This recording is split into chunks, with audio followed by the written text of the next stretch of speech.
Muy buenas tardes a todos. Estamos de nuevo este otoño con un ciclo de conferencias bastante diferente a lo que hemos hecho en los últimos años, porque el Instituto no se ha prodigado haciendo ciclos sobre filosofía y este año creímos que debíamos estar en esta celebración de la Escuela de Filosofía de Madrid, que se supone hace 100 años más o menos que comenzó a funcionar. Realmente lo que hemos titulado en el tricentenario del nacimiento de Kant, la Escuela de Filosofía de Madrid. Ha existido filosofía que se puede denominar española, pues el profesor González de Posada esta tarde nos va a contar si realmente ha existido filosofía española. El doctor González de Posada, el profesor González de Posada, es doctor ingeniero de caminos. Creo que la gran mayoría de ustedes le conocen sobradamente. Es doctor en teología, doctor en filosofía, doctor en sociología, doctor en medicina, doctor en filología, doctor en historia, doctor en química, doctor en ciencias económicas. Y no ha terminado porque este año lee su tesis doctoral en matemáticas y en física. Es un poco... Cuando se dice así, ¿verdad? Decimos, Dios mío, con el tiempo que hemos pasado en hacer nuestra tesis doctoral, y cuando vemos que un compañero nuestro va a tener 11 tesis doctorales, que es el campeón del mundo, como se suele decir, de más tesis doctorales en el mundo entero. Pues hoy lo tenemos aquí con nosotros. Él es catedrático de Fundamentos de Física de la Escuela Técnica Superior de Ingenieros de Caminos, después de la Universidad Politécnica de Madrid. Ha sido presidente de Cáritas Españolas, una labor encomiable hizo allí. Ha sido rector de la Universidad de Cantabria, académico de número de la Real Academia de Medicina, correspondiente de la Real Academia de Bellas Artes de San Fernando y de la Real Academia Nacional de Farmacia, académico de honor de las Reales Academias de Medicina de Cantabria y de Santa Cruz de Tenerife, de la Real Academia de Cultura Valenciana y de la Real Academia Vélez de Guevara de Écija, en Sevilla. Es socio de honor de la Sociedad Cántabra de Escritores, presidente de la Academia de Ciencias, Ingeniería y Humanidades de Lanzarote, miembro numerario del Instituto de Estudios Madrileños y también es miembro del Instituto de Estudios Canarios. También es del Centro de Estudios Montañeses. Y bueno, además de esta, o sea, no solamente es doctor, porque hoy en día se puede ser doctor en varias ramas del saber sin tener las licenciaturas correspondientes, pero en su caso no es así, porque también es licenciado en Filosofía y Letras, además de ingeniero de caminos, licenciado en Ciencias Sociales, licenciado en Ciencias Físicas y licenciado en Teología. O sea, no tiene únicamente los doctorados, sino también las licenciaturas en todas estas ramas del saber. Tiene cantidad de trabajos de investigación hidráulica. Los más importantes para Madrid son la presa del Pardo, el aliviadero y cuenco de resalto para la regulación del río Manzanares. Tiene la torre de compensación de Majadahonda para abastecimiento de agua a Madrid y muchísimas otras obras de ingeniería. Libros y artículos sobre ciencia en Madrid, pues tiene muchos sobre matemáticas, física, filosofía, historia, teología, todos esos con una base en Madrid. Libros antiguos de física de la Universidad Complutense y la Ciencia de España Ilustrada de España también tiene un montón. Todos los libros, más de 25 sobre la tarea científica realizada en Madrid por Torres Quevedo, Santiago Ramón y Cajal, Blas Cabrera, Julio Palacios, Arturo Duperrier, Enrique Moles, Ángel Campos, Jorge Juan y un largo etcétera, también han sido objeto de sus estudios. Ha dado más de 1000 conferencias. Yo el otro día contaba las conferencias que yo había dado y al día siguiente, cuando vi las de él, creo que nunca más vuelvo a poner el número de conferencias porque qué barbaridad. 200 de ellas son dadas en Madrid. Ha hecho también varias exposiciones en Madrid, ha comisariado exposiciones científicas y artísticas sobre la ciencia en Madrid, realizada por científicos como Torres Quevedo. Es como si fuera el hijo de Torres Quevedo, porque es la persona que ha conseguido que Torres Quevedo sea considerado en el mundo lo que se merece. y es gracias a la labor que ha llevado a cabo él y su hijo, que también me consta que está trabajando sobre este tema. Y este ciclo y esta conferencia que hoy vamos a oír va acompañada de otras 8 conferencias que van a dar Agustín Serrano de Haro, que es doctor en filosofía del CSIC, que van a dar José Luis Villacañas, catedrático de filología de la Universidad Complutense, Eduardo Huertas, que es un gran filósofo, doctor en filosofía y miembro del número de este instituto, Diego Gracia Guillén, que va a hablar sobre Zubiri, es el presidente de la Fundación Zubiri, María Zambrano, que nos va a deleitar Carmen Cayetano, nuestra querida Carmen Cayetano. También Marcelino Agís va a venir, catedrático de Filosofía de la Universidad de Santiago, va a venir a hablarnos de la Revista de Occidente. José Montero Reguera, catedrático de Literatura de la Universidad de Vigo, va a venir también a hablarnos sobre Francisco de Ayala y Miguel de Cervantes, haciendo con el fondo de Ortega. Va a ser una conferencia, yo creo, interesantísima. Y va a cerrar don Pedro Carrero, que hoy está con nosotros por allí, que va a hablar sobre Ortega, la deshumanización del arte y la novela. La verdad que, bueno, pues creo que todas ellas tienen muy buena pinta y creo que vamos a pasar todo el mes de octubre, noviembre y parte de diciembre bien acompañados por grandes filósofos que van a estar con nosotros. Muchísimas gracias a todos y vamos a comenzar con el profesor González de Posada. Buenas tardes. Muchas gracias, querida presidenta. Debo empezar no por la filosofía, sino por la teología. Vanidad de vanidades, ¿no? Creo que eso es lo menos que se puede decir a la lectura curricular que ha hecho nuestra presidenta. Bien, se trata de una presentación fugaz, porque cualquiera de los temas que voy a tratar nos invitarían a desarrollarlos en distintos cursos. Vamos a hablar de Kant, de Ortega y de Zubiri, empalmados con este sustantivo tan tradicional de ciencia y eligiendo algunos botones de muestra. Esta será la intención, digamos, introductoria para el ciclo en el que estamos.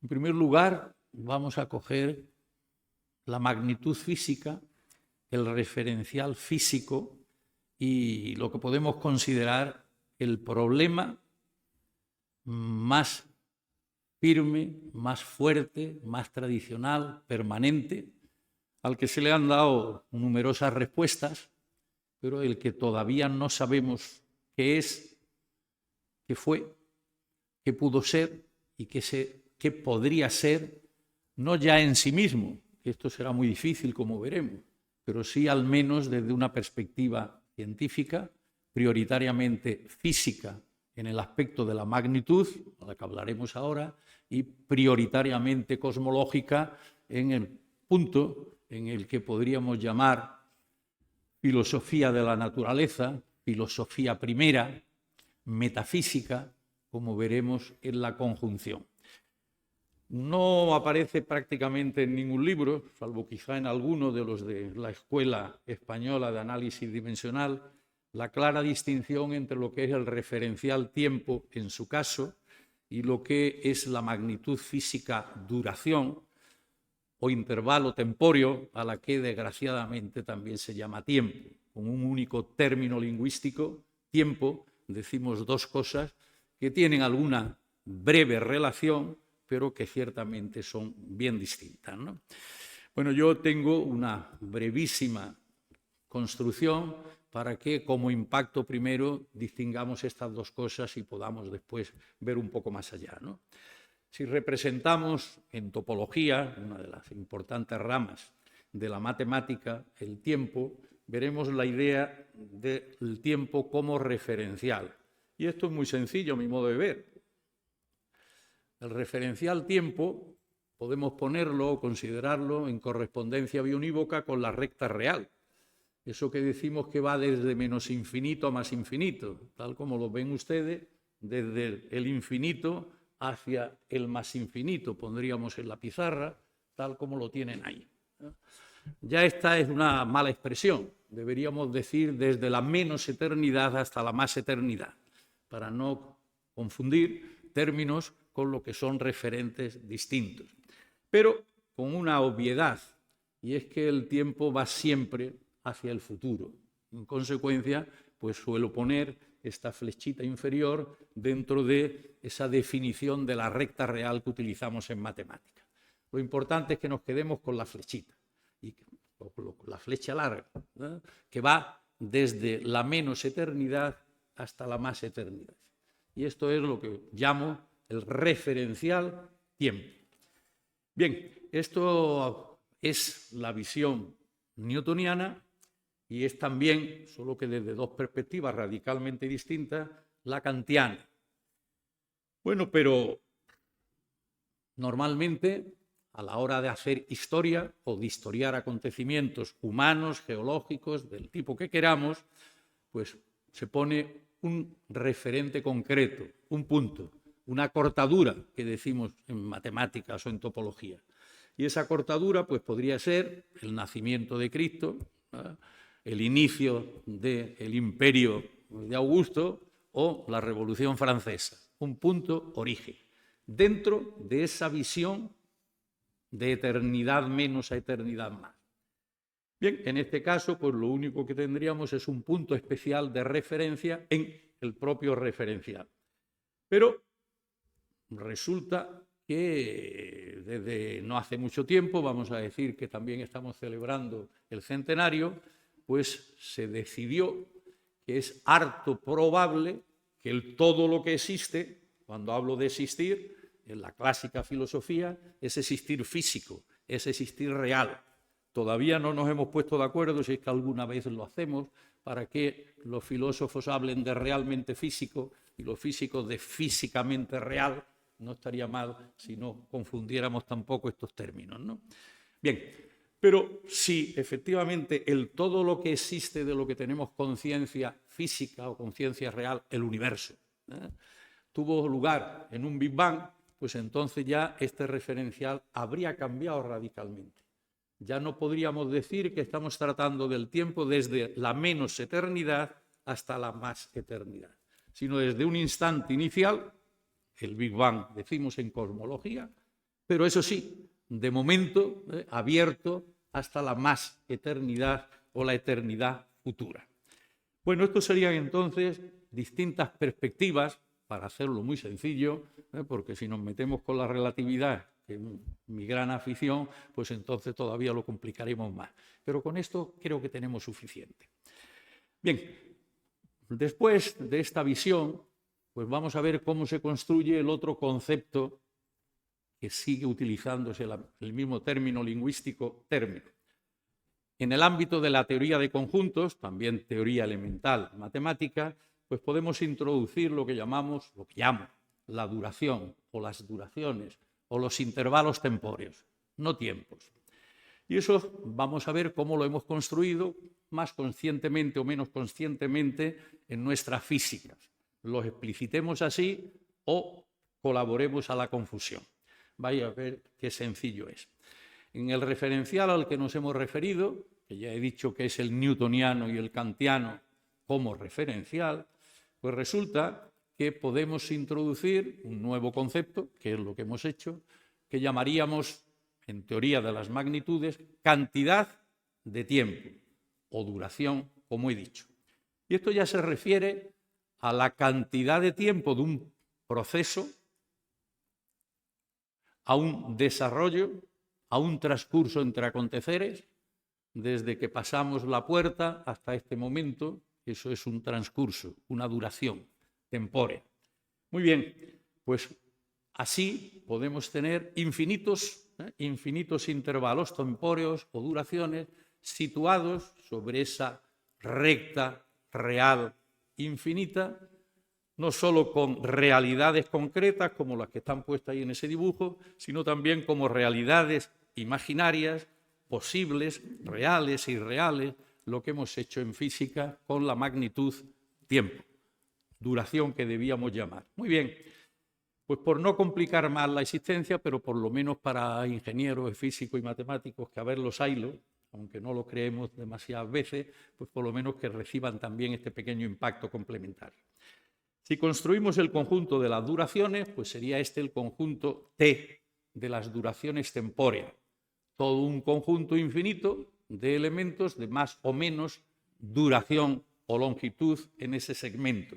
Y a esto, también ya fugazmente, si le aplicáramos todo lo que sabemos de álgebra, de momento ordinaria, solo escalar y real, pues podríamos tener con ese conjunto, definiendo la operación suma de elementos, la suma de dos intervalos tempóreos, de dos duraciones es otra duración, magnífico, operación cerrada, que tiene todas las características de lo que llamamos grupo abeliano, y en consecuencia tendríamos ya una muy buena estructura.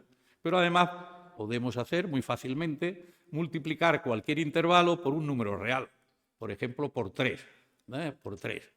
Un siglo por 3, pues son 3 siglos.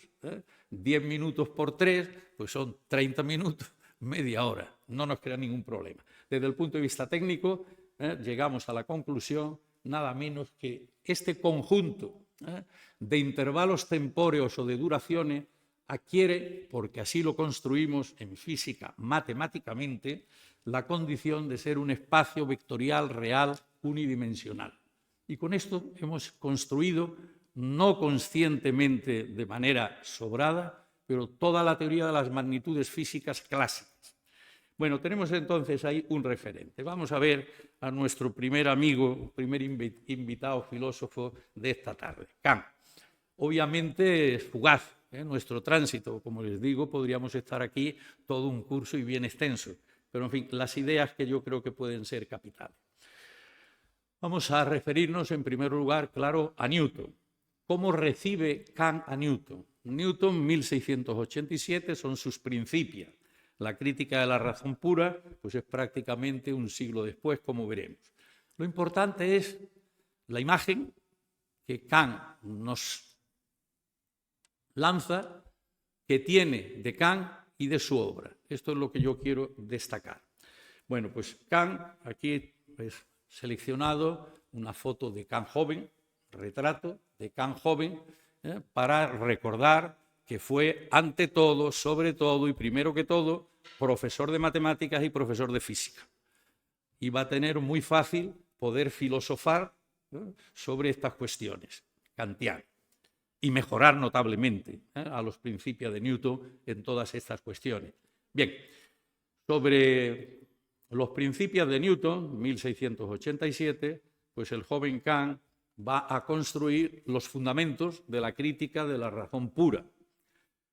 A mi juicio, el trabajo primordial que hace Kant es entronizar la obra de Newton. Esta es la cuestión. Normalmente, nuestras referencias a Kant es que significa la culminación de la Ilustración. A partir de la obra de Kant, pues ya siento no disponer de mucho más tiempo para tratar de la situación española con Jorge Juan, Antonio de Ulloa y la situación de la Ilustración o de la no Ilustración española en estos momentos, pero sí para la Ilustración, digamos, europea. Bueno, tenemos entonces esa cuestión.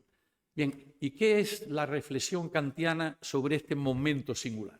Pues nos dice Kant que la matemática alcanzó la gloria desde tiempos antiguos. No está mal. La matemática sabe lo que era, lo que puede ser y cuáles serían sus orientaciones desde la antigüedad. La física ha alcanzado recientemente la gloria, es decir, desde Newton. Todo el proceso del siglo XVIII, post-newtoniano, es buscar una matemática que sea capaz de explicar las leyes, fundamentalmente las leyes de la gravitación de Newton. Este va a ser el progreso prioritario matemático. Y eso, en tiempos de la crítica de la razón pura, ya está perfectamente establecido con los Bernoulli, los Euler, etc. Bueno, pues, y lo tercero, que esta puede ser la primera clave para cuando cerremos con Zubiri. Se hace necesaria y urgente la búsqueda de la gloria de la metafísica al modo de las ciencias anteriores. No solo es preciso que la metafísica también alcance la gloria, todavía no la ha alcanzado. En este momento la física está muy gloriosa, pero no ha alcanzado tampoco la gloria para explicarnos lo que sí creemos saber del funcionamiento del universo, pero en el momento solemne en el que Kant escribe esta obra magna de la historia de la filosofía, este es el panorama con el que se encuentra. Bueno, se hace necesario y urgente, y esa es la tarea que él va a desempeñar, o va a intentar desempeñar en su obra Kant. Muy bien, bueno, pues un aspecto capital para enfrentarnos con el tiempo, que es lo que llegaremos al final, introduce una idea verdaderamente potente, que es lo que llama Kant el conocimiento a priori. Y muy brevemente he hecho una selección de lo que son varios capítulos, pero en fin. Conocimiento a priori es conocimiento independiente de toda experiencia. Por mucha experiencia que tengamos, este tipo de conocimiento o esta capacidad intelectual del ser humano para enfrentarse, meto ya esta palabreja, con la realidad, obviamente la realidad física, la realidad natural, el conocimiento a priori es absolutamente independiente de toda experiencia. Y vamos a ver cómo desde esta perspectiva construye Kant su idea del tiempo newtoniano, aunque no tenga aparentemente ninguna conexión. De manera análoga a las proposiciones matemáticas, cuyas notas o propiedades distintivas son universalidad y necesidad. A mí me gusta más poner aquí el término lingüístico necesariedad, mucho más que necesidad, más fuerte, ¿no? Bien, estos son dos ideas. Jamás nada propiamente experimental, nada empírico, que es la expresión que suele utilizar Kant, puede tener estas dos notas de universalidad y de necesariedad. En consecuencia, van a ser absolutamente necesario el disponer de ese conocimiento a priori kantiano. El conocimiento empírico, nos dirá como complemento, o a posteriori, no es nunca ni estrictamente universal, sería en todo caso una generalización inductiva del mundo empíreo, ni estrictamente necesario, ya que su negación no implicaría contradicción. Se ha situado en una posición perfecta para poder hacer metafísica. Estoy hablando de las primeras 50 páginas de la crítica a la razón pura, no de un párrafo. La crítica a la razón pura lo que está es reflexionando bajo el epígrafe de la estética trascendental y la estética fundamental del espacio y del tiempo. Que esto es lo importante. No solo hablar del espacio y el tiempo, son también los primeros capítulos de los Principios de Newton. Bueno, pues tenemos eso ahí, ¿no? Entonces, para Kant, obviamente, hay conceptos a priori y no solo, insiste él, juicios a priori, que es lo que normalmente estamos acostumbrados, en todo caso, a utilizar. Es muy actual leer la crítica a la razón pura de vez en cuando, ¿no? Bueno, pues en la estética trascendental, en la sección segunda, la primera es del espacio, habla del tiempo, que siempre es la magnitud física y el referencial cósmico que nos dan más trabajo, el tiempo, pues él lo dice claramente, exposición metafísica del concepto de tiempo. Es su pretensión, es su pretensión. El tiempo es un concepto empírico, el tiempo no es un concepto empírico extraído de alguna experiencia. La visión de Newton, el tiempo es absoluto, verdadero y matemático. Verdadero para Newton es realidad. Es absoluto, perfectamente integrable en nuestro conocimiento. Y eso sí, aunque él no fue capaz de hacer ni esta elemental matemática que yo he puesto, no existía entonces, ¿verdad?, era matematizable para él, matemático, ¿verdad?, absoluto, verdadero y matemático. Bueno, pues nada de eso acepta Kant y va a llegar a establecer precisamente esa misma línea en la que yo os he puesto ahí al principio como impacto primero sobre el referencial tiempo. El tiempo es una representación necesaria. Hombre, ya parecía que tenía algo que ver con lo que hemos empezado. Que sirve de base a todas las intuiciones. Importante. Es una representación que es necesaria y que constituye base para que podamos hacernos cualquier tipo de representación. Esa línea a la que yo me he referido. En ese momento no se sabe formalmente qué es el cuerpo de los números reales, qué propiedades tiene, si tienen estructura algebraica o no. No existen nuestras estructuras algebraicas todavía. Pero está perfectamente esta brevísima e intensa selección de frases de Kant. En esa necesidad a priori se basa igualmente la posibilidad de formular principios apodípticos sobre las relaciones temporales o axiomas del tiempo en general. Y una coletilla más. Este no posee más que una dimensión. Estamos hablando de las 3 dimensiones del espacio, el espacio puntual euclídeo tridimensional, el verdadero absoluto y matemático también de Newton. Bueno, todo esto hoy se nos queda muy pequeño, sobre si son 3 y más 1 o son 12, 18, 24, en función de las visiones cosmológicas que podamos concebir.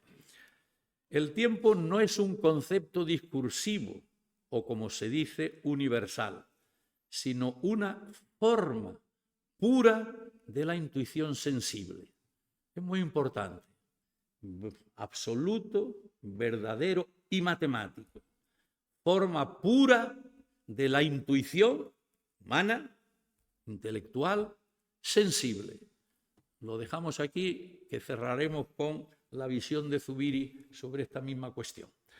Bien, la infinitud del tiempo, siglo XVIII, tras el XVII newtoniano, quiere decir simplemente que cada magnitud temporal determinada solo es posible introduciendo limitaciones en un tiempo único que sirve de base, la recta real. La originaria representación tiempo debe estar, pues, dada como ilimitada. Asume perfectamente desde la sabiduría del pensamiento a priori, que es desde la menos eternidad a la más eternidad. Puede sorprendernos, pero lo tiene así absolutamente claro. En el caso de Newton, crítica feroz que a toda la física clásica o moderna, como queramos llamarla, hace Ortega, y lo veremos en su juicio sobre la relatividad, llegó la utopía racionalista de la física moderna y de la edad moderna a inventar el concepto de infinito para poder explicarlo todo. Si no se introduce la infinitud del cosmos, no se puede dar cuenta de la gravitación universal, algo tan sencillo como eso. Necesariamente el espacio tenía que ser infinito para que pudiera ser consistente con la acción racional, si no estaría todo concentrado en un punto fruto de la atracción gravitatoria. Bueno, más de un curso está en ese libro recogido, pero simplemente dejamos esto. El tiempo es la condición formal a priori de todos los fenómenos. Condición formal, no real. Condición formal y a priori de todo lo que suceda, de todo acontecer cósmico.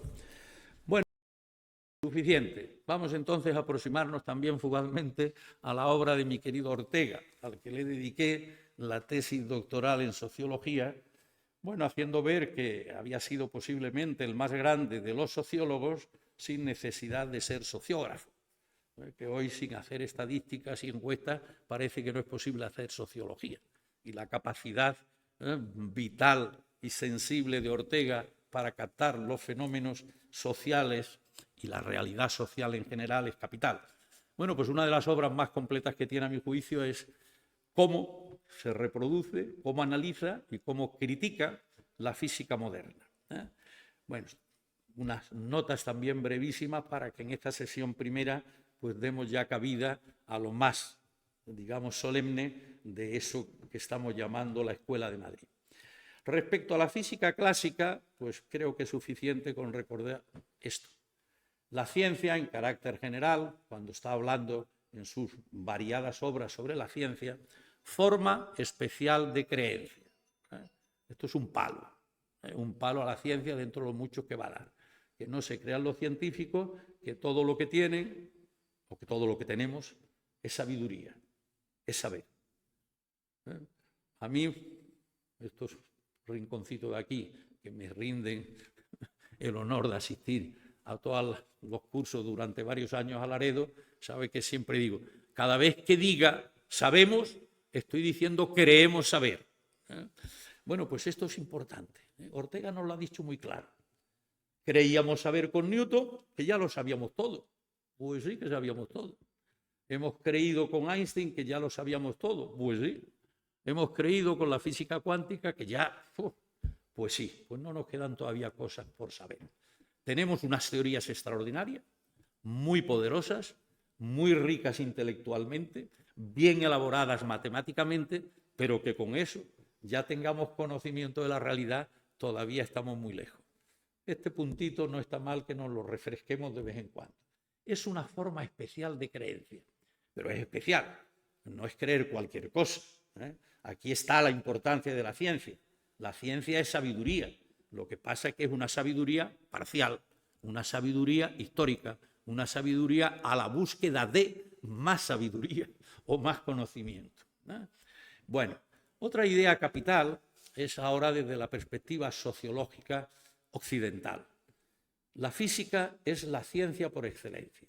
Eso dentro de unos desarrollos donde ya todas otras ciencias, la química, la biología, la geología, etcétera, y si queremos seguir la senda de Hegel y continuadores más o menos de la filosofía del siglo XIX, pues todo pretendía ser ciencia y por lo menos hacerlo al modo científico. Bueno, la ciencia por excelencia, sin ninguna duda, es la física, con dos pilares, que para los físicos o para nuestra condición de físicos solo hay uno, la matemática. No, hay dos pilares. Y el pilar de la filosofía, o el pilar filosófico de la física, es tan importante o más que el propiamente matemático.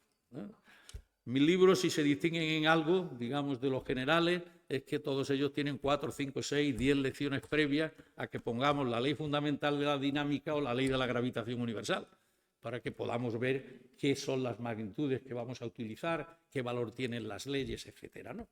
Ciencia por excelencia. Pero desde esta perspectiva a la que me estaba ya refiriendo, la sociológica, la física moderna es la maravilla de Occidente. Por si fuera poco, la física moderna es la gran contribución de Europa a la historia de la civilización. En todo lo demás, todas las civilizaciones han sido idénticas a sí mismas. Lo radicalmente europeo y lo que diferencia a Europa de todo el resto de las culturas es precisamente la física moderna. La física moderna para él no es la relatividad y la cuántica de la que hablaremos a continuación también fugazmente. La física moderna, la que va desde Galileo hasta la que está en crisis bajo nuestros pies, dice Ortega. La relatividad ya establecida y la cuántica emergente. Bueno, pues esa es la gran contribución. Pero va a cerrar 3 de sus obras diciendo: Europa es la física. Europa es igual a la razón, es igual a la ciencia, es igual a la física moderna. Esa es la concepción orteguiana de física. Muy bien, bueno, esto no crean ustedes que está solo. Esta selección es su obra, que podríamos decir la más próxima a lo que estamos hablando, en torno a Galileo, sino que hay toda una colección. hoy entrando en sus obras completas, que tuve el placer de conocer simultáneamente la edición, quiero recordar, del año 81-82, paralelamente con José Luis López Aranguren, cuando el viejo profesor que era él y el aspirante a joven profesor teníamos nuestros cursos conjuntos, pues hablábamos como orteguianos, pero sin ser propiamente orteguianos, pero sabiendo que el papel de Ortega era capital para saber los mundos en los que estábamos, sino para ser tan, digamos, importantes filósofos como Kant o como quisiéramos verlo, ¿no? Bueno, esto es un aspecto capital, no podemos dedicarnos más. Pero cuando Ortega, como nuestros físicos y matemáticos, reciben a Einstein, pues tiene ya preparado su obra, su ensayo importantísimo, de lo mejorcito de Ortega, el tema de nuestro tiempo. Y para enriquecer, para completar, y en todas las ediciones posteriores del tema de nuestro tiempo, se ha ido procurando, en las obras seleccionadas de Ortega, se pone no solo el tema de nuestro tiempo, sino que se añade el sentido histórico de la relatividad. Ese ensayo con el que Ortega recibió a Einstein en 1923 cuando vino a España.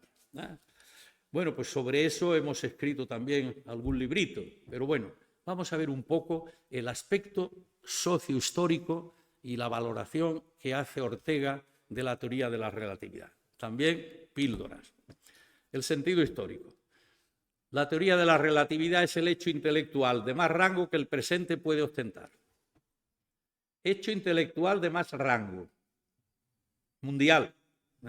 Esta es la perspectiva de Ortega. Sí, el primer tercio del siglo XX tiene que presumir intelectualmente de algo, para Ortega, el mayor rango, lo primero es la teoría de la relatividad de Einstein. Bueno, no está mal la recepción, pero es una teoría, es un cuerpo de pensamientos que nace en un alma, en un espíritu, en una conciencia, y por ello cabe distinguir si es verdadera o errónea.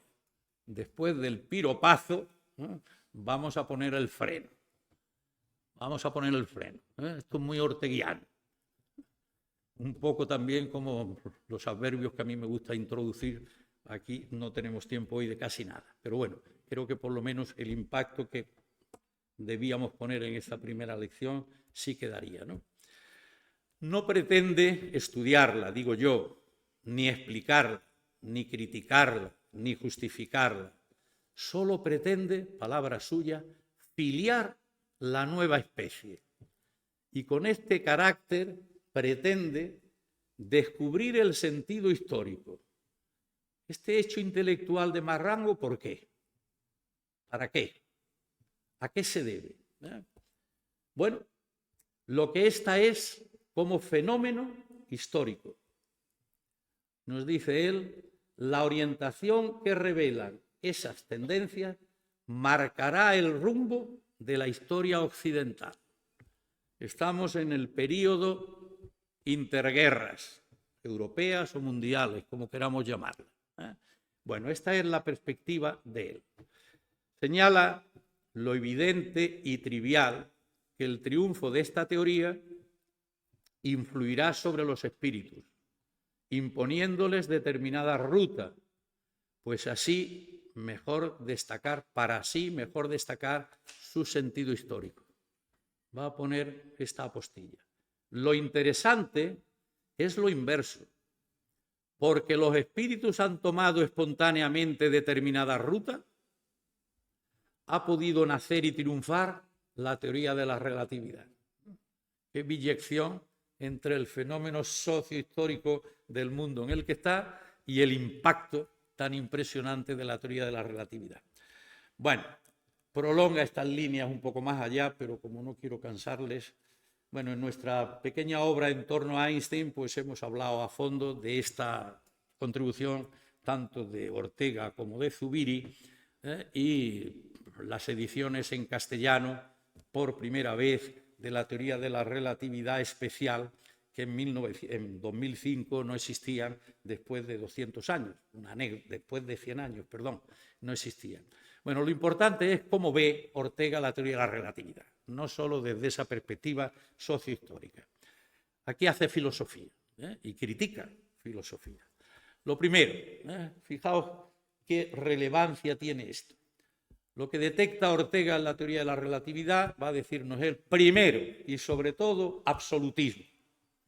¿Qué hace este individuo y qué hace esta sociedad que llaman relatividad a esta teoría? Esta teoría es absolutista, es absoluta. Porque claro, la diapositiva que más habéis visto en Laredo es qué es realidad y qué es física, qué es la relación de referencia y qué es la relación de representación. Bueno, pues esto es capital. ¿La relatividad corresponde a la realidad o corresponde a la teoría? Porque si la realidad es la que es absolutista y tenemos una teoría que nos explica cómo es la realidad, nuestra teoría es absoluta. Este es un planteamiento exquisito y así de sencillo. Si la naturaleza es la que funciona de acuerdo con estas leyes, entonces esto no es una teoría de la relatividad, es absolutista. Porque nuestro conocimiento es absoluto, sería absoluto, de lo que en sí es absoluto. Sería absoluto. Bueno, sobre esto también podríamos hablar mucho, ¿no? Bien, la segunda cuestión es el perspectivismo, que él cree señalar ahí. Esto es muy orteguiano. La realidad, las expresiones de Zubiri que veremos después, son más propiamente metafísicas o filosóficas, si queremos decirlo así. El perspectivismo. La realidad no es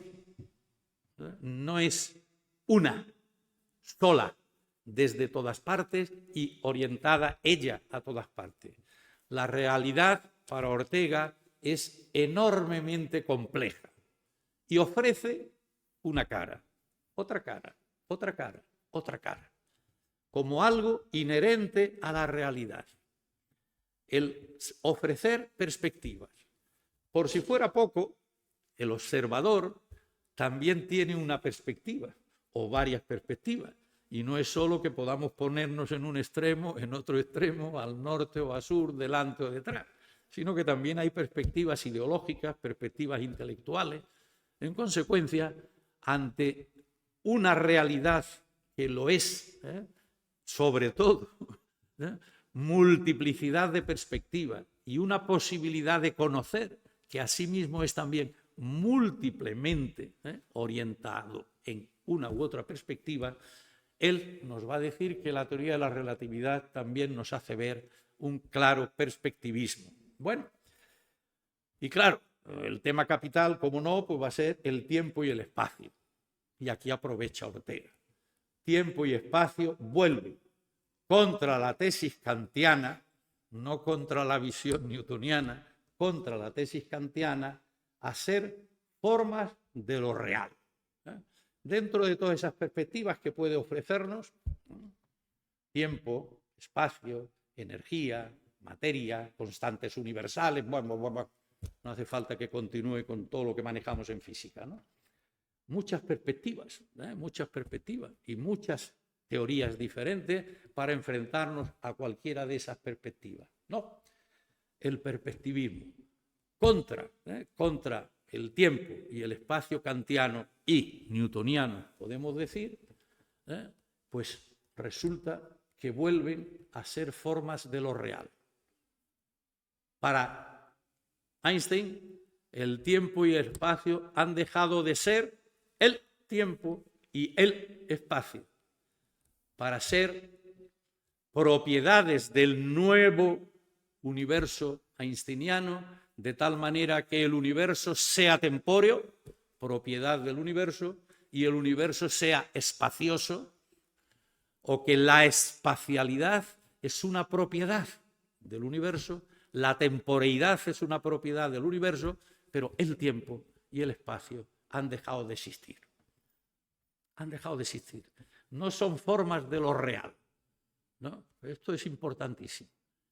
Para Einstein, el espacio-tiempo tetradimensional no queda nada claro.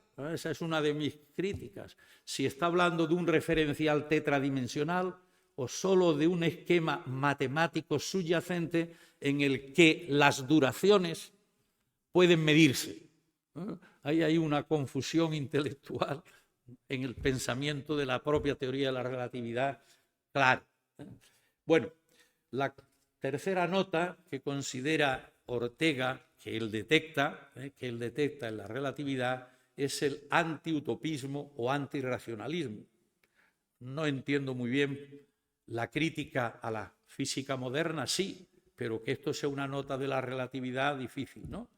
Bien, lo que nos dice Ortega es que la física moderna, ese final muy orteguiano, Europa es la razón, es la ciencia, es la física moderna ante todo y sobre todo, esa es la manifestación suma de la racionalidad de lo que llamamos la Edad Moderna o la Ilustración. Entonces, lo que sí, sin ninguna duda, ha significado la relatividad es un enfrentamiento, o por ser orteguiano, un enfrentamiento, que parece que a él le resulta mucho más fuerte, frente a la racionalidad de la Edad Moderna. Sin ninguna duda, la perspectiva, la visión de la relatividad o de Einstein es otra que acaba con esa manera de racionalizar o de establecer el imperio de la razón.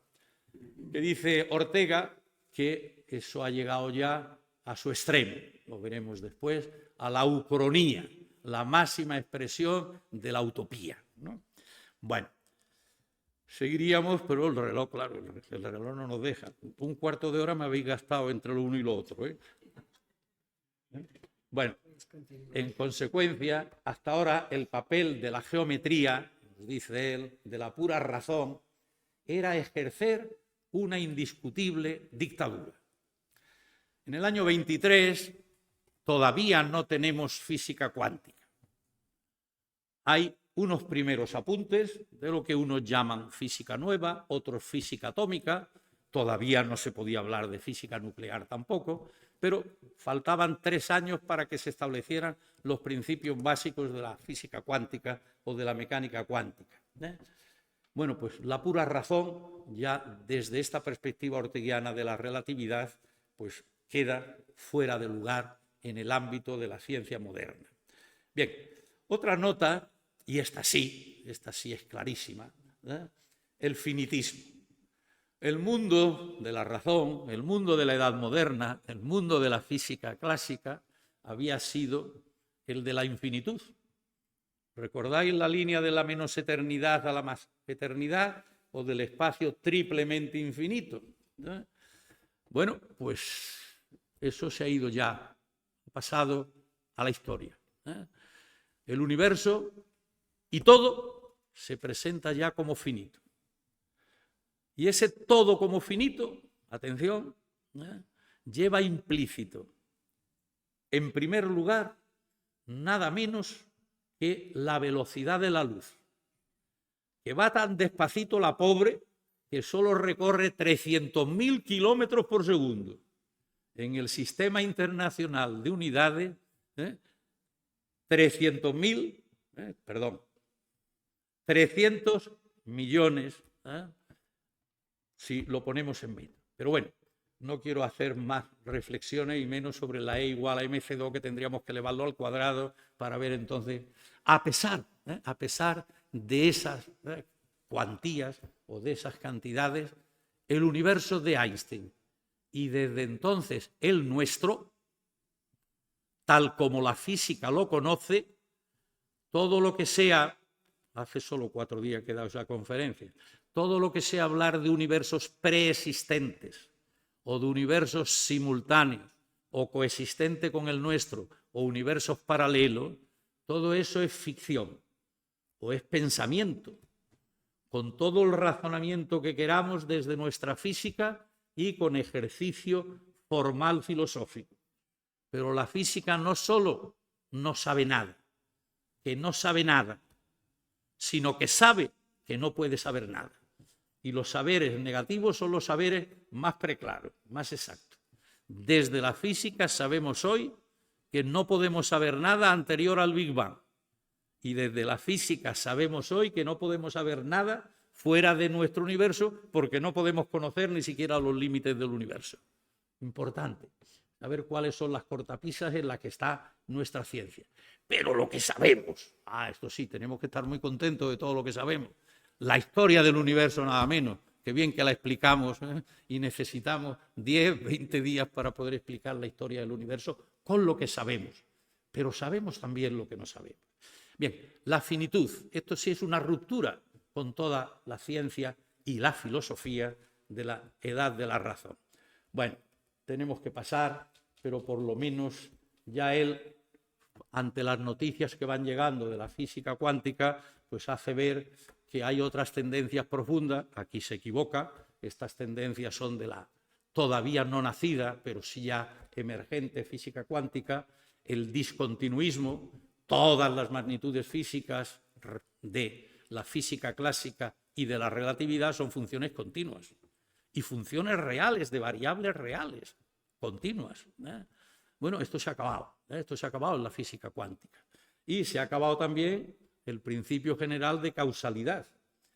Frente a la causalidad o el determinismo tenemos el principio de la indeterminación o el indeterminismo filosófico con el que formulamos tanto la versión matricial de Heisenberg de la cuántica como la ondulatoria de Redinger, ¿no? Estamos en esta tesitura de las impresionantes revoluciones. Lo que quiero es preparar vuestros espíritus para que cuando veamos ahora a Zubiri el impacto que da a esta situación en la que estamos.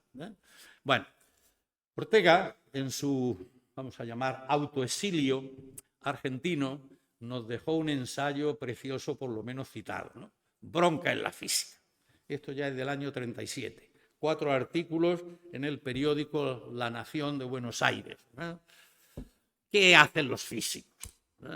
Dentro de todo lo que ya ha reflexionado y de todos los piropos que ha echado a unos y a otros, de los físicos, la clásica y la relatividad, ¿qué están haciendo los físicos de hoy? Os lo digo en la imagen suya y luego volvemos muy fugazmente también. Los físicos de hoy, cuando se está creando, ya se ha creado, pero no se ha desarrollado. Se han establecido los principios de la física cuántica, pero hay mucho que matematizar y mucho que escribir. Dice Ortega, los físicos de esta última década se han encerrado en sus despachos. Ya no miran al cielo, no observan ni experimentan en laboratorio. Se han encerrado en sus despachos o habitaciones. Y han cerrado las ventanas y las puertas y apagado las luces. Y solo digo yo esto. Y los muy cretinos, con un papel y un lápiz, pretenden estar describiendo cómo funciona el universo y cómo es la realidad. Esta es la actitud de esos 4 artículos periodísticos que dan lugar a un ensayo que él titula Bronca en la física. Como el herrero del cuento, los físicos han perdido el norte, ni observan ni experimentan, sino que están creando formulitas matemáticas, lo que llamamos física matemática, física teórica. A esto es a lo que se están dedicando. Bueno, menos mal que aquellos empezaron a dedicarse a esas cosas y después ya cuando se han ido dedicando otros a más matemáticas, pues ciertamente hoy tenemos un conocimiento verdaderamente sorprendente, aunque insatisfactorio e insuficiente acerca de la realidad. Pero eso fue otro momento solemne. Bien, fugazmente también a mi maestro ya directo, Javier Zubiri. Zubiri entra en escena en ese mismo año 24, descubrí un artículo suyo en la revista pilarista del Colegio del Pilar, de los marianistas, que me dio el superior general cuando había visto unas cosas mías sobre Zubiri. Zubiri ya saludó también en el año 23 a Ortega, pero de momento pues no estaba todavía ubicado. Los años, el tiempo que se pasó en Berlín, en la etapa en la que su suegro, Américo Castro, estaba de embajador de la República allí, y también allí la que sería su esposa, la que en ese momento era su esposa, Carmen Castro, pues tuvo, digamos, la enorme suerte de coincidir con Heisenberg, con Einstein, con Planck, con este conjunto, digamos, de personajillos, lo más relevante del siglo XX. Y de vez en cuando pues hace recurso. Cuando hablé con Heisenberg no me supo explicar nada. Estoy diciendo cosas suyas, que lo tenéis en la estructura dinámica de la realidad o en, bueno, ahora veremos un poco más.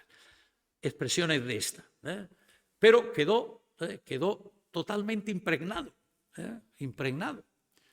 Fijaos, en el año 32, el gran físico español Julio Palacios ingresa en la Real Academia de Ciencias con un discurso que llama mecánica cuantista, para hablar de lo que ya llamamos todos mecánica cuántica. En ese mismo año es cuando él está preparando el capítulo o el libro de naturaleza, de lo que acabaría estando en Naturaleza, Historia de Dios, que veremos ahora. Esa obra colosal, donde Zubiri lo que está es explicándonos en qué consiste la nueva física.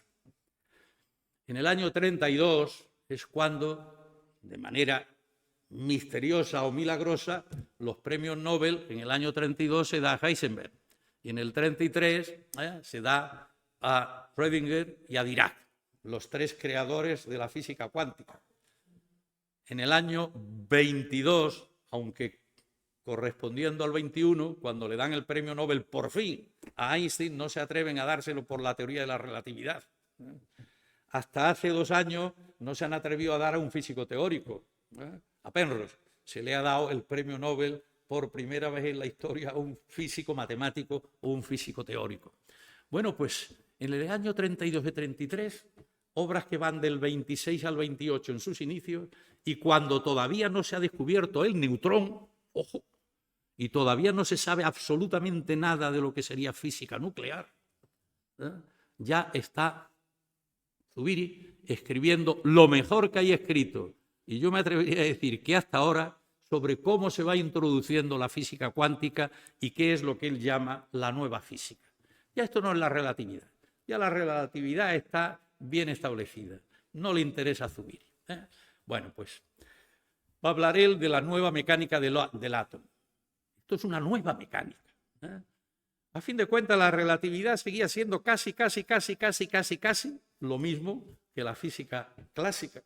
Era determinista y era continuista, los dos principios filosóficos básicos. Las matemáticas que necesitábamos, teoría de funciones reales de variables reales. Sí, a veces escribimos algo con números complejos, pero sabemos que por ese lado llegamos hasta decir que podemos viajar hacia el pasado, ¿no? Y cosas de este tipo, ¿no? Aquí ya esto es otro mundo. No sirve absolutamente para nada el campo de los números reales, ni los espacios puntuales euclídeos. Ya es otra matemática radicalmente distinta. Ya hablamos de espacios hermíticos que son complejos, de observables con los que vamos a representar las medidas que son macroscópicas, en fin, todo otro mundo en el que hoy estoy inmensamente feliz porque como esta señora ha dicho ya ese disparate de que ya estoy a punto de defender los doctorados en física y matemáticas, es con los que estamos ahora, ¿no? Pero es impresionante lo que puede decirnos Zubiri. Bueno, en ese momento tan solemne y que todavía esto, pues bueno, hay un descubrimiento general ante las novedades radicales que Einstein no cree de ninguna manera. Esto es importante, que Einstein no cree de ninguna manera. Como hasta ese momento, hasta el año 33, no aceptaría el Big Bang, que era una exigencia de la integración de su sistema de ecuaciones diferenciales en derivadas parciales sin conocimiento de condiciones de contorno, que era la teoría de la relatividad. Esto es impresionante, la matemática que hay ahí. Bueno, vamos entonces, nueva física. ¿Y qué es lo que nos dice Zubiri, aparte de ir explicándonos capítulo a capítulo, situación a situación de los fenómenos físicos nuevos? Vamos a lo primordial desde el punto de vista del impacto filosófico. Fijaos, esta nueva física es novedad. Pero lo más importante que nos ofrece no es que sea novedad, sino que es lo que nos trae como problema. Pero que no se crean los físicos que es un problema para la física, que es un problema para la filosofía toda, que es un problema radical para todo lo que existe, de la consideración de que todo era real, los números reales. Cuánto de ignorantes eran nuestros matemáticos del siglo XVII y XVIII de aceptar la palabra real, porque presupuestamente es con lo que explicábamos las leyes de Newton, que como presupuestamente, insisto, esa era la realidad que se expresaba matemáticamente por esas leyes, pues llamamos números reales a los que explicaban esa manera de concebir la realidad, el universo. Bueno, pues problema, porque eso no es lo que nos enseña la realidad que estamos conociendo. Bueno, luego verá que el asunto es todavía más problemático. No tanto problema respecto de las cuestiones que trata la física, sino de la física en cuanto tal. El problema es la física misma. De esto sí han tomado, o sí tomamos cuenta perfecta todos los físicos en todos los momentos. Cuando damos el salto de la clásica o la relativista a la cuántica, sabemos que hemos saltado un abismo. Un abismo. Es la física misma la que es problema. ¿Y por qué es problema? Pues por muchas cosas, ¿no? Pero lo que yo quiero destacar aquí no es solo que sea problema para la física, sino que a un tiempo, palabra de Zubiri, problema del cuerpo entero de la filosofía. Y aquí yo me atrevo a decir que por lo que conozco, y absolutamente lego no soy, solo Zubiri se ha enfrentado a esta cuestión. No para aceptarlo todo y en su plenitud, obviamente, como veremos al hablar del tiempo. Pero bien, esta conclusión llega, a la que podemos llegar cualquiera. No hay una sola física, evidentemente. Podemos decir en el ámbito de la física hoy, y por ser muy generosos con nosotros mismos, que hay tres físicas: la clásica, la relativista y la cuántica. Somos muy optimistas, porque en la física clásica hay pues no menos de 100 teorías, se ha aplicado el análisis dimensional ya. En la física relativista, pues por lo menos la relatividad especial, la relatividad minkowskiana y la relatividad general, y después diferentes interpretaciones de las leyes de la relatividad. Y en física cuántica, pues por lo menos la que estamos llamando la física cuántica no relativista, la física cuántica relativista o teoría de campos, un montón de físicas. No hay una sola física. Bien, radicalmente esta nueva física es incompatible con toda la física hasta entonces. Esto es importante. Todo lo que ha aparecido a partir de 1900, cuando introduce Planck la hipótesis de la cuantización o cuantificación de la energía. Pero formalmente establecido como matemática, pues esto hasta el año 26 Heisenberg, 27, 28 Schrödinger, y ya digamos el que se difunda, no está. Toda la física ha estado basada en la continuidad, como he dicho antes, de las variables, es decir, de la física, y de la intelección de los procesos físicos o de los fenómenos físicos. Bien, pero he aquí el colofón de Zubiri después de estas cuestiones que he seleccionado. No puede haber dos físicas, porque hay una sola naturaleza. Con palabras filosóficas muy ricas lingüísticamente, muy escuetas, pues esto, a fin de cuentas, es la misma tesitura de Einstein, no solo la de Zubiri. Bueno, pues en esto estamos. Bueno, pues esto es un curso que dicté en el Instituto de España, creo que está accesible por internet, La física del siglo XX en la metafísica de Zubiri. Son 5 capítulos densos, pero en fin. El principio de indeterminación es lo que va a llamar más la atención en esta metafísica zubiriana, pero bueno, vamos entonces a cerrar porque creo que ya hemos ido muy lejos. El término propio que le gusta a Zubiri es la realidad. Cuando en el año 62 publica sobre la esencia, pues recibe,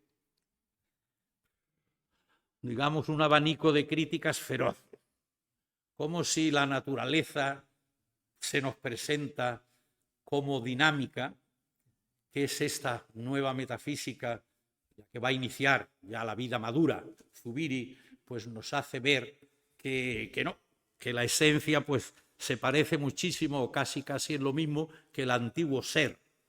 Eso que era idéntico a sí mismo siempre, por lo menos como referente radical en filosofía de la naturaleza, ¿no?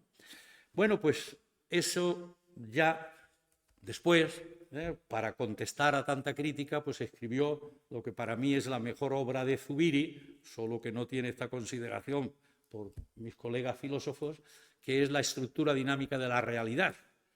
Ya hay otras que llevan ya muchas ediciones. Esta de momento solo está en la segunda y no debe tener mucho interés para la mayoría. Pero bueno, para Zubiri la realidad, y la realidad es toda la realidad.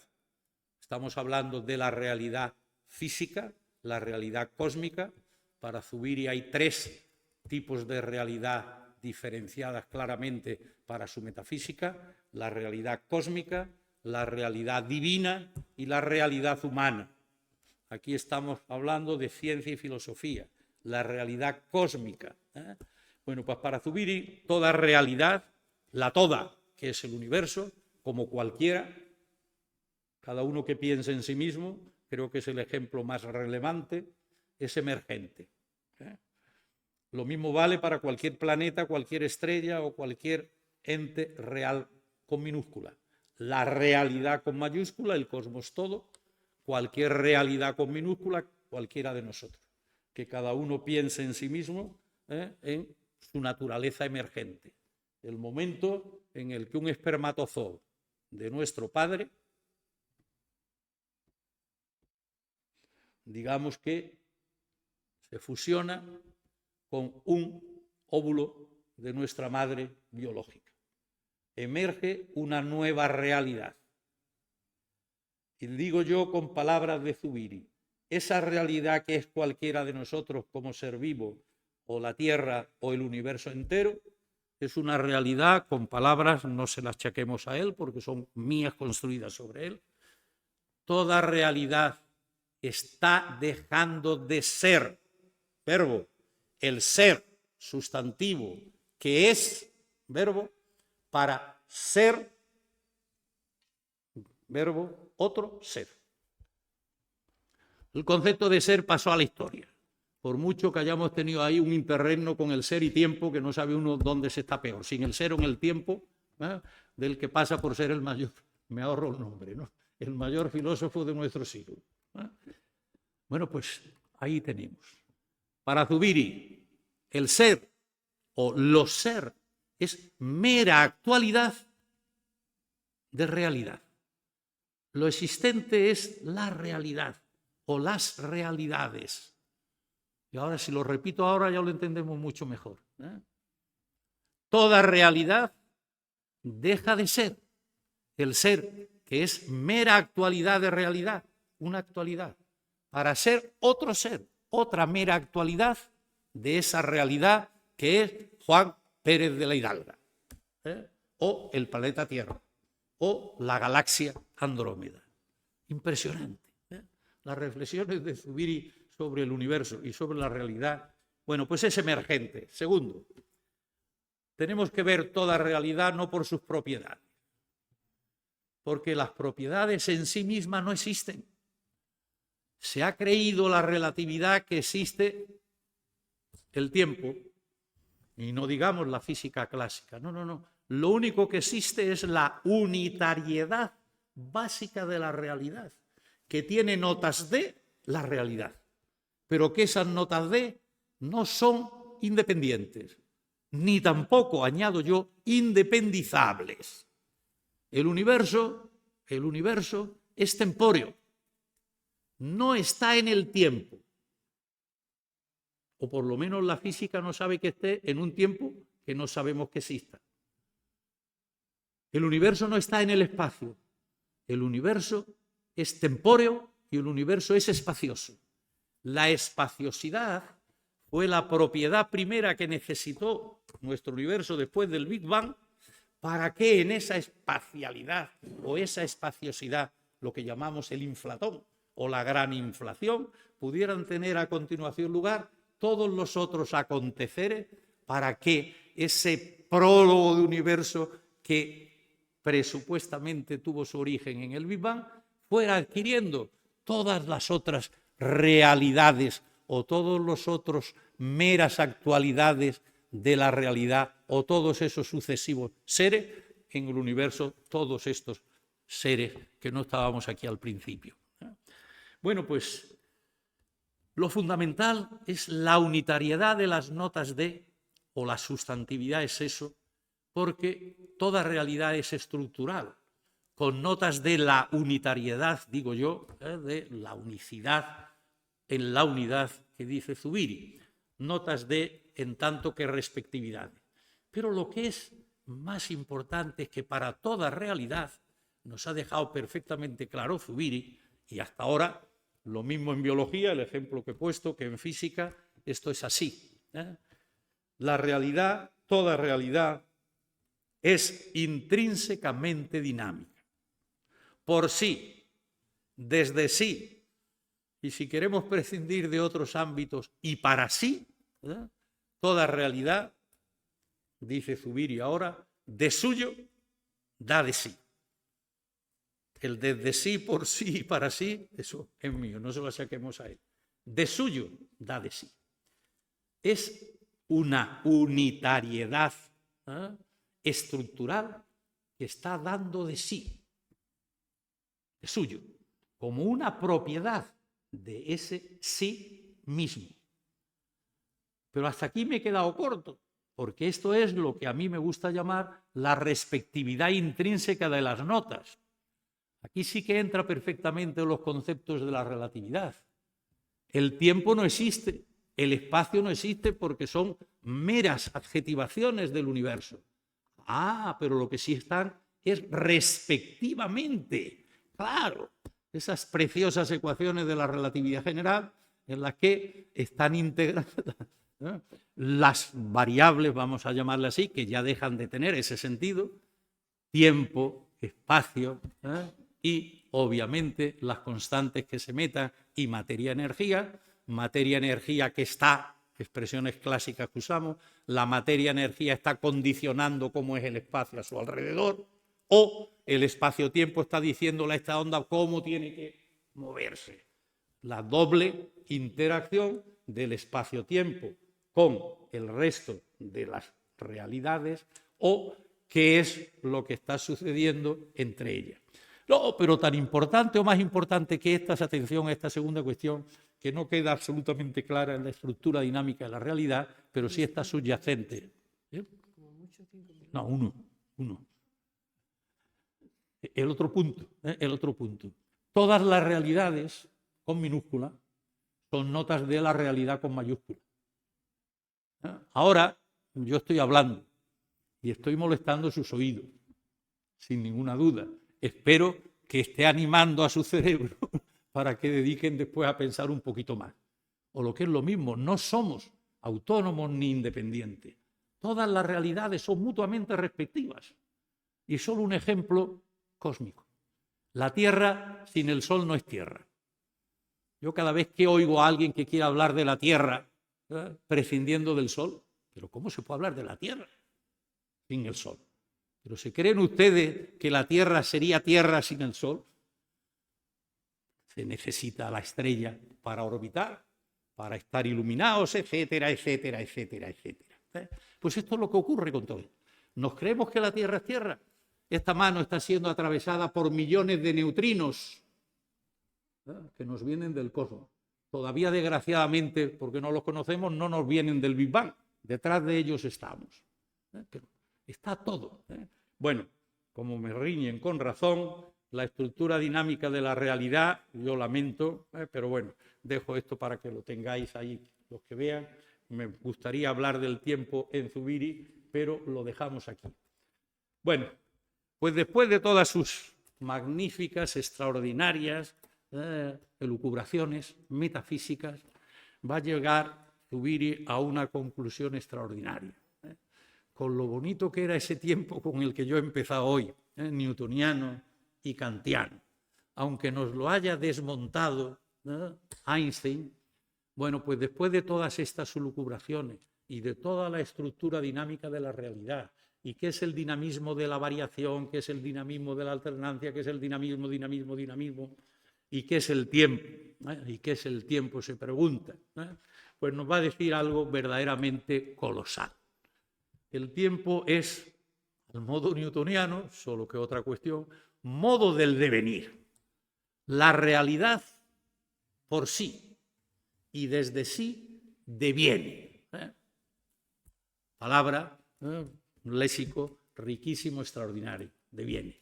Pues el tiempo es el modo que tenemos nosotros para captar ese devenir, esa dinamicidad que tiene todo lo real.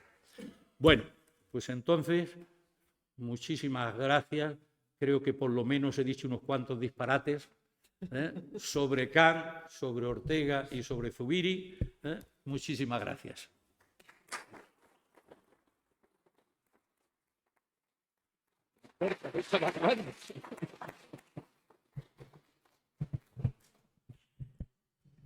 Yo no tengo palabras, o sea, no tengo palabras para contestarle hoy. Perdón, que se me ha ido para allá. Que no tengo palabras para contestarle hoy al profesor González de Posada. La verdad que ha sido un lujo. Nos ha situado en el contexto que yo quería que nos situara. O sea, estoy encantada porque vamos a ir a más, van a seguir hablándonos de Ortega, va a venir el director de la Fundación Zubiri y nos va a seguir hablando de Zubiri, nos va a contar cosas seguro interesantísimas y bueno, pues yo creo que esto es el comienzo de una gran lección magistral que nos ha dado hoy, que podrán continuar el resto de todos los profesores que van a estar con nosotros. Así que muchísimas gracias a todos. Les emplazo para que nos sigan la semana que viene con la recepción de la fenomenología por la Escuela de Madrid. Nos vamos a meter de cabeza ya en la Escuela de Madrid. Y entonces Agustín Serrano de Haro, que es científico titular del Consejo Superior de Investigaciones Científicas, es doctor en filosofía, va a estar con nosotros y vamos a empezar a hablar también de la Escuela de Madrid. Así que les emplazo a todos. Me encantaría que continuásemos juntos, aunque no esté el profesor González de Posada, pero yo sí estaré, porque la próxima semana... ¿Tú sí estás? Muy bien. Pues la próxima semana él está con nosotros también. Muchísimas gracias a todos.